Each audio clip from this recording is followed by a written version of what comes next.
后来乡亲啊，继续来关心防洪这粒风台。根据着气象署的预估，可能后礼拜一会挖进台湾，无排除后礼拜一就会来发海上的警报，拜二来发陆上的警报。专家来预估，讲这个防洪有机会达到强度风台的顶级，而且恐惊会真罕见，为台湾的西边来就北。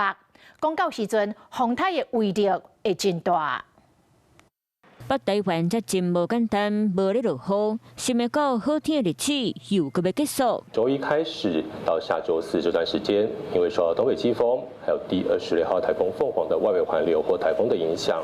所以说降雨几率除了增加以外，还要注意可能会在东半部地区甚至南部地区都有一些强降雨发生。虽然各地今仔日的气温加增烧热，不过防洪风台上紧后礼拜一开始就会影响台湾。这摆各国的预测模式差不多同款，透过平均落线会当发现风台可能性经过巴士海峡，所以当一个晚上北，敢若行第7类风台落线，有机会赶来台湾。至少它会发展增强到 中度台风的上限至强烈台风等级之间，目前普遍看起来7级的暴风圈半径 至少都在250公里至300公里左右。专家嘛讲，伫咧11月个风台正遐咧看，防洪的等级阁接近强度风台，而且为台湾西部加上北，无论敢有电力，伫咧过去的历史还能发生，会当讲是气候变迁影响造成的特殊案例。从我们中南部登陆的话，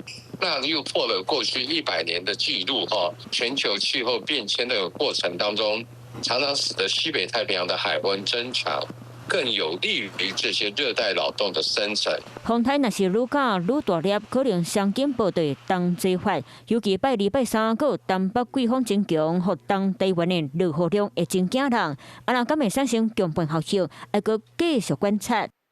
Hello， 我是蒋欣梅。想要抢先掌握最及时的新闻资讯吗？赶快订阅、按赞、开启小铃铛，锁定华视新闻 YouTube 频道。